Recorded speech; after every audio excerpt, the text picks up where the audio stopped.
उन दिनों केरल का एक कोट्टायम जिला त्रावणकोर रियासत का हिस्सा था। इसी जिले के एक गांव में नारायणन परिवार बेहद गरीबी में दलित मोहल्ले की एक झोपड़ी में रहता था। इसी में 27 अक्टूबर 1920 को कोचेरिल रमन का जन्म हुआ। कई बार स्कूल की फीस न भर पाने के कारण पढ़ाई का सिलसिला टूटा, लेकिन सफर चलता रहा। त्रावणकोर विश्वविद्यालय से अंग्रेजी साहित्य में प्रथम श्रेणी के साथ एमए किया। पढ़ाई की भूख खत्म नहीं हुई थी, लिहाजा लंदन स्कूल ऑफ इकोनॉमिक्स में अर्थशास्त्र पढ़ने चले गए।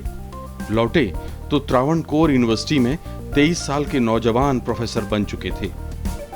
प्रोफेसरी करते करते पत्रकार बन बैठे। हिंदू और टाइम्स ऑफ इंडिया के साथ काम किया। इस बीच देश आजाद हुआ तो प्रधानमंत्री जवाहरलाल नेहरू के संपर्क में आए।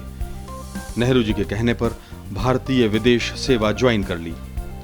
ब्रिटेन, ऑस्ट्रेलिया, टर्की, चीन, म्यांमार, अमेरिका और थाईलैंड समेत अनेक देशों में भारत के राजदूत रहे। 1979 में उन्हें जवाहरलाल नेहरू विश्वविद्यालय का कुलपति बनाया गया। 1984 में उनकी राजनीतिक पारी शुरू हुई।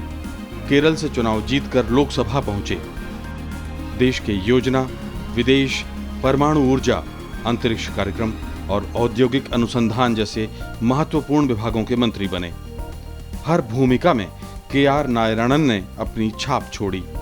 उनकी सेवाओं ने देश का मान बढ़ाया और इसी वजह से 21 अगस्त 1992 को वो देश के उपराष्ट्रपति चुने गए। 25 जुलाई 1997 डॉक्टर के.आर. नारायणन की एक और शानदार पारी की शुरुआत। वो देश के नए राष्ट्रपति थे। इस दौरान भारत ने अपनी आजादी की स्वर्ण जयंती मनाई, लेकिन देश की राजनीति में एक बार फिर अस्थिरता का माहौल भी नजर आया। 2 बार लोकसभा भंग करने का फैसला उन्हें लेना पड़ा, मगर कभी भी उन पर कोई सवाल नहीं उठा। उनकी निष्पक्षता का सभी दलों ने सम्मान किया। कार्यकाल पूरा करने के बाद उन्होंने शिक्षा पर एक बार फिर अपना ध्यान केंद्रित किया। खामोशी से यह काम चल ही रहा था कि बीमारी की वजह से 9 नवंबर 2005 को दिल्ली के सेना अस्पताल में के.आर. नारायणन हमेशा के लिए कूच कर गए।